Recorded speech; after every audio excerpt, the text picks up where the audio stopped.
Afghanistan, a beautiful country in Central Asia that most people are unaware of this country and don't know much about this country.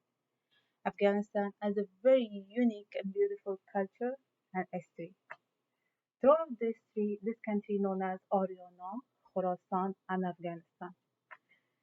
Afghanistan, that's also known as graveyard of empires such as Alexander the Great failed, Genghis Khan, then come English, then Soviet, and now American admitted defeat. My name is Usman Siddiqui.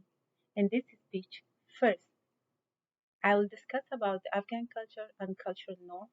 Second, I will discuss about the geography of Afghanistan. Lastly, I will go over historical site of Afghanistan. First, I will discuss about Afghan culture, which is very unique. According Naval Postgraduate School, Afghanistan has different tribes. Tribes such as Tajik, Pashtun, Uzbek, Hazara, Pashai, Turkmeni, Aimaq, Pamiri, and Hadar. And all of these tribes has their own language. Afghanistan is a very diverse country, which means even two same tribes has their own dialect. An Afghan in Afghanistan can speak multiple languages, but Dari and Pashto are national language of Afghanistan. 99% of religion of 99% of Afghans are Islam, and one remaining percent are Baha'is, Afghan Hindus, and Sikhs. Now that we know about the culture of Afghanistan, I will discuss about the geography of Afghanistan. Afghanistan is a country mainly mountainous. Wherever you go in Afghanistan, you will see mountains. The most famous mountain of Afghanistan is Hindu Kush mountain range, which is about 500 miles long and 150 miles wide.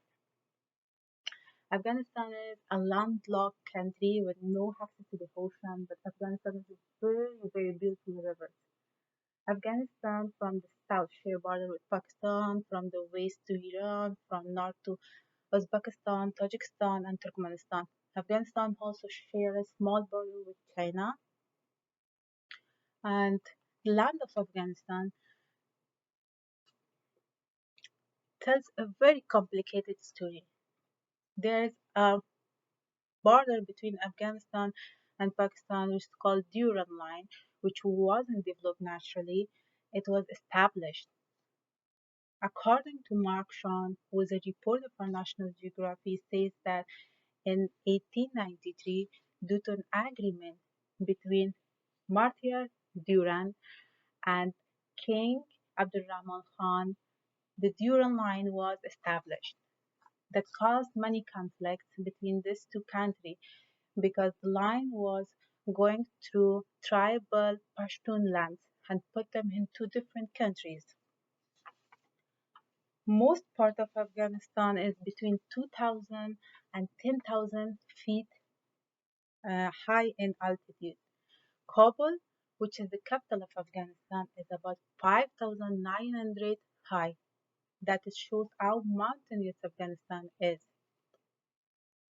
Also, rare animals such as various type of leopards, Asiatic black bear, rhesus, macaques, and musk deer can be found in Afghanistan. People have image of this desolate place due to specific things that the news put out for the public, but they don't know about the rare animals that can be found in Afghanistan. They don't know about the beautiful river, mountains, cultures, historical site of Afghanistan. Now that we know about the geography of Afghanistan, I will discuss about the historical site of Afghanistan. The most famous historical site of Afghanistan is Buddhas of Bamiyan, which was built in 6th century, and it was carved out of the mountain by hand, which is about 180 feet high. But unfortunately, in 2001, the Buddhas of Bamiyan was destroyed by Taliban, which is very sad because Buddhas of Bamiyan was something very near and dear to our heart, and it was a huge piece of our history that is gone. Second historical site that I want to speak about is Minaret of Jom, that according to an article published by UNESCO says that the Minaret of Jom was built in 1194 in city of Firuzkoh by Sultan Ghiyasuddin Khan, which is about 213 feet high, and it is the world's second Asian minaret after Qutb Minar, which is the first Asian tallest minaret that located in Delhi. And around the area of the minaret of Jam, there are a group of stones with Hebrew writing on them. But it's sad to say that there hasn't much work done to restore and preserve this piece of history for our next generation.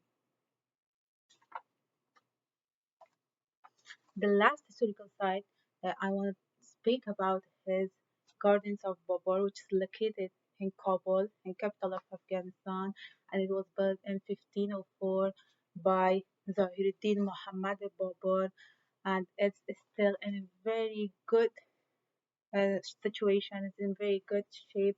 It's open to the people. People can go see the beautiful garden, the historical building that was built many years ago because King Zahir Shah worked on restoration of this garden, and it was uh, and he restored it very well, and until now it's in a very good situation.